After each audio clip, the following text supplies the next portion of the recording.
ভয়ঙ্কর দুঃস্বপ্ন এবং তার সাথে বিভৎস খুন একটি মেয়ের জীবনকে কিভাবে ক্ষতবিক্ষত করে তুলেছিল তারই এক নিদারুণ থ্রিলার কাহিনী নিয়ে আজকের এই এপিসোড। বন্ধুগণ, আজকে আমি সুলেখক কৌশিক দাসের লেখা একটি অনবদ্য সাইকোলজিক্যাল থ্রিলার কাহিনী রক্তকরবী মার্ডার্সের রিভিউ নিয়ে হাজির হয়েছি। তাহলে চলুন আর ইন্ট্রোটাকে বর্ণনা করে ভিডিওটা শুরু করা যায়।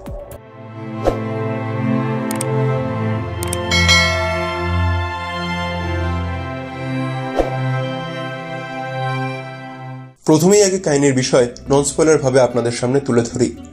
পরপর দুটো স্বপ্নে নিজের পরিচিত দুইজন মানুষকে নৃশংসভাবে খুন হতে দেখে 14 বছরের বনমালা নামের একটি মেয়ে। কিন্তু সমস্যা তৈরি হয় তখন যখন আদতেই সেই মানুষগুলি খুন হয়ে যায়। শান্তিনিকেতনের মতন শান্ত জায়গা হয়ে ওঠে অশান্ত। চারিদিকে ছড়িয়ে পড়ে সিরিয়াল কিলিং এর গুজব, যার মধ্যে প্রধান হয়ে দাঁড়ায় রক্তকরবী গাছের বিষের প্রয়োগ। কিন্তু এখানে সবথেকে বড় প্রশ্ন উঠে দাঁড়ায়, 14 বছরের বাচ্চা মেয়ে বনমালা সেই সব খুনের বিষয়ে কি করে আগে থেকে জানতে পেরে যাচ্ছে?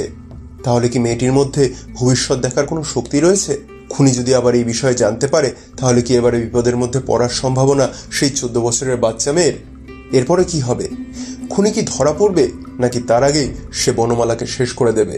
জানতে হলে পড়তে হবে এই রক্তকরবী মার্ডার্স। কিন্তু আদৌ কি রহস্য থ্রিলার কাহিনী পড়া উচিত হবে? সেটা বলতে গেলে প্রথমেই আগে এর পজিটিভ দিকগুলো আপনাদেরকে আমি জানিয়ে দিই। কাহিনীর প্লট খুবই ইন্টারেস্টিং এবং লেখকের লেখনী এতটাই ভালো যে এই কাহিনী একবার পড়তে শুরু করলে কাহিনীর শেষ না জানা অবধি শান্তি পাওয়া যায় না। শেষে যে টুইস্টটা লেখক দিয়েছেন সেটাও কিন্তু বেশ ভালোই কাজ করে। তবে যারা এই ধরনের কাহিনী অনেক পড়েন তারা হয়তো একটু হলেও আন্দাজ করে নিতে পারেন যে আগে কি হতে চলেছে, যেটা আমি প্রেডিক্ট করে নিয়েছিলাম। কিন্তু তার মানে এটা নয় যে গল্প একদমই প্রেডিক্টেবল। বেশ ভালো মতন চমক রয়েছে কাহিনীতে। গল্পের থ্রিলার পোর্শনও বেশ ভালো মতন কাজ করেছে আমার জন্য। গল্পের চরিত্রগুলো খুব সুন্দরভাবে তৈরি করেছেন, যার ফলে ক্যারেক্টারগুলোর মোটিভেশন বুঝতে খুব একটা বেশি সমস্যা হয় না। তার সাথে লেখক সমস্ত চরিত্রদের নিয়ে বেশ ভালোই কনফিউশন তৈরি করতে সফল হয়েছেন, যেটা লাস্টে এসে ছাড়া রিভিল হয়নি। এবারে নেগেটিভ পয়েন্ট বলার আগে বইটির প্রোডাকশন নিয়ে একটু বলে নিই। রক্তকরবী মার্ডার্স বইটি প্রকাশিত হয়েছে স্মেল অফ বুকস প্রকাশনী থেকে।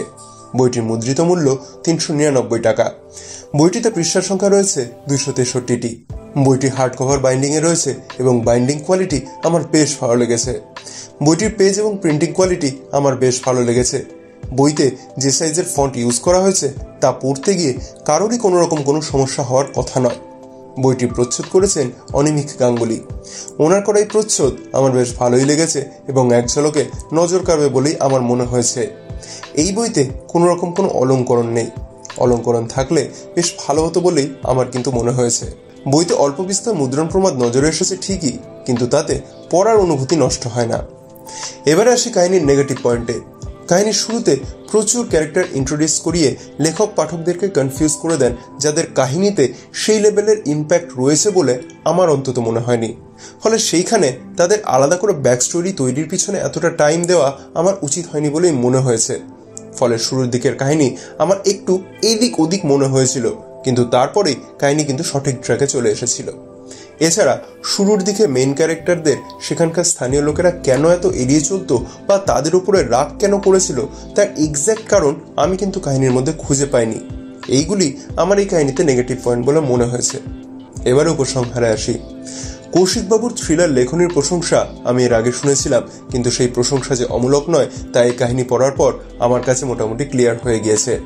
তার সাথে আরেকটা জিনিস যেটা আমার ভালো লেগেছে সেটা হলো বেশ কিছু সাইকোলজিক্যাল তথ্য তিনি এই কাহিনীর মধ্যে দিয়ে দিয়েছেন, যেটা পার্সোনালি আমার পড়তে বেশ ভালো লেগেছে বা জেনে খুবই ভালো লেগেছে। এই তথ্যের জন্য কাহিনী কিন্তু কোথাও স্লো বলে মনে হয়নি। যারা মার্ডার মিস্ট্রি থ্রিলার বা এই ধরনের কাহিনী পড়তে পছন্দ করেন তাদের এই কাহিনী পড়ার জন্য আমি অতি অবশ্যই রেকমেন্ড করতে চাই। আর হ্যাঁ, তার সাথে এটাও বলে দিতে চাই এই কাহিনী কিন্তু কঠোরভাবে প্রাপ্তবয়স্ক বা প্রাপ্তমনস্কদের জন্যই লেখা।